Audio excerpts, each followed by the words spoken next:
Hey, I'm Jake, I'm Jack. and today we're reviewing Rounders. Coming up next.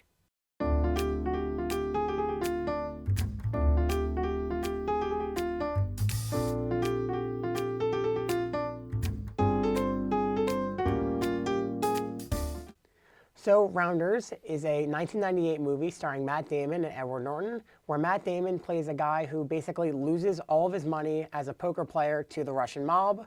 And it's about him building back his life and then getting drawn back into the world of poker through his friend Worm, who is just really not a good friend, and shenanigans happen and bad things occur. The reason why we're reviewing this is it's my senior spotlight. I am graduating in a couple of weeks, so I just chose one of my favorite movies to review. So, as you can tell, I really like this movie.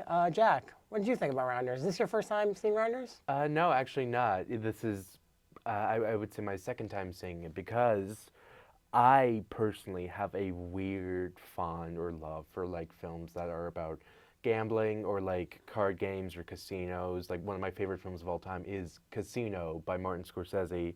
And so I thought, like I really loved Rounders because obviously it gets into the underground world of poker. I think poker is very interesting, both playing it and just being observant of it.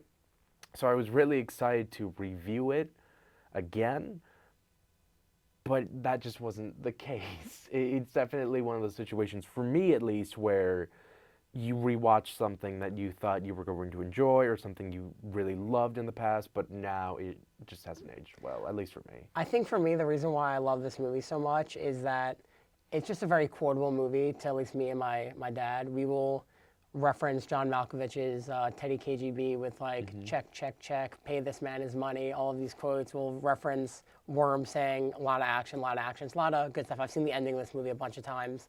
But I guess we could start off with characters. What do you think of like the acting and some of the characters in this film? Well, I mean, I loved Matt Damon, but I feel like that's kind of a given. Yeah. I feel like he is very kind of just smooth and just very, I guess both like it feels like his character from Good Will Hunting, That's fair. except you just swap in academics with poker. I kind of would make that comparison, but I loved him. I loved Martin Landau as the lawyer. I feel like he is very underappreciated in terms of his performance. He's also not in the movie as much, but the parts he is in is like very significant. He does a really Oh good no, job there. definitely. I love that whole speech about him wanting to become a rabbi. Like I feel like that might be my favorite part of the movie, if not for obviously the action with the card game. For the other performances, as much as I love John Malkovich, his Russian accent falls on the line of it's so bad, it's so good for me.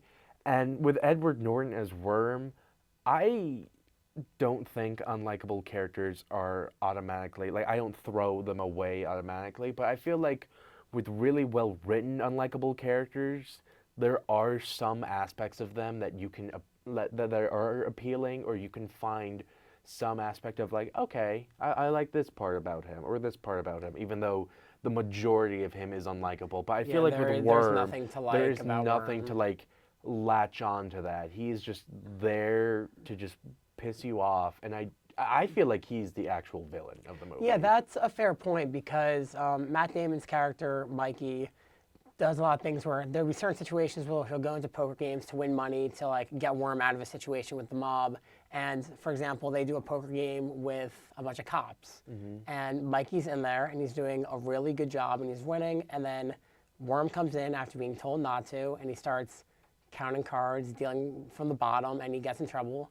They get their butts kicked by a bunch of cops, and they lose all of their money. And it puts Mikey in a really bad situation. But one thing I do like about that scene is that Mikey gets mad at Worm, sends him away, and we never see or hear of Worm again. And I am grateful that we don't get to see him again. I think it's an interesting thing because a lot of movies, especially more recently, but like this is an older movie, will always try to wrap up everything with all of its main characters. So having Worm leave and not hearing from him and him not return, I think is a really good decision. But what do you think about certain like plot points in this movie? I felt like, I mean, like I said, you're there to watch people play poker, and in that essence, I feel like it's immensely entertaining.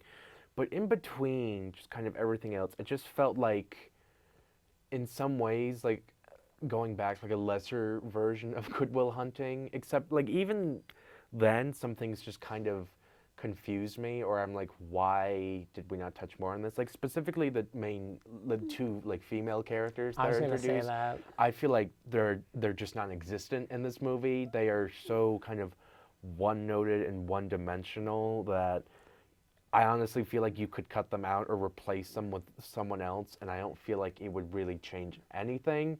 Well, it's funny that you word it that way because I don't remember either of the characters' names, but the second love interest you're talking about, I barely even considered like a love interest. She was like a little bit flirty She just here showed and up there. for like one scene, kissed, and was like, "I gotta go." Yeah, and that was the entire thing. So that's like barely a love interest. The main love interest, who I can't remember her name, she is like supposed to be what he plays for kind of thing, and then they remove her from the movie until the very end when they kind of Exactly. catch up again, and then he leaves to go play in the World Series of Poker, which I'm very curious what happens there, but we'll never know. I also felt like his like main love interest. I didn't like how she was portrayed because it felt like the film was trying to make her seem like the villain almost. So, like I would compare it to how some people really hate Skylar White from Breaking Bad, even though she has kind of like every reason to have the reaction that she has to like what Walter White's doing. I would compare it in this movie just because of how Mikey is essentially a man with a gambling problem. Yes, and very he's much just so. throwing away so much money. He's throwing away opportunities that could get him into like not I guess not high society, but that could get him into a well-paying job and it's I mean, stable. he was gonna be a lawyer, and I mean, Yeah, he throws was that going to be all like away. a lawyer, like a New York lawyer, and he threw that out for gambling, and like, it's just so weird because it's like, oh no, we're supposed to side with him and not her, but it's like if my partner did that, I would have the same reaction. Well, that's the interesting thing there is because we get the opening scene where he loses, I think it's like $30,000, all of his money to Teddy KGB, and then it flashes 18 months later and she's still with him. And then it takes towards later on in the movie when he goes back to the cards. That's what really sends her over the edge, which is really interesting that she stuck by him the first time. And then once he got back into it, she's like, you know what, I'm done, I'm out of here. And she just leaves him without anything else. Because I feel like it's just one of those things where you give someone a chance, even with that level of a mess up, and to have them go back into such a dangerous mindset again, I feel like I said, I feel like she had every right. But I guess really, what did you think of it? What would you rate Rounders after so much time? Question mark. Yeah, I mean, I've seen this movie a bunch of times. It's one of my top 5 favorite movies of all time. I definitely hear the flaws you're talking about and understand that, but I still have to give it a 9 out of 10. I really do love this movie, and I quote this movie all the time, and it just is a very special movie to me. What about you? What do you give it? I'm really happy that you find so much enjoyment and love in something that I may not personally get, because at the end of the day, I would personally give it a 5 out of 10 because I feel like it is very entertaining. There are a lot of good elements about it, but I feel like there are just so many flaws for me to where I can't like fully grapple with it. No, and that's understandable because a lot of people I talk to either have never heard of or seen this movie or aren't the biggest fans of it like I am. But with that, that's kind of the end of our review, and we'll see you all next time. See you next time.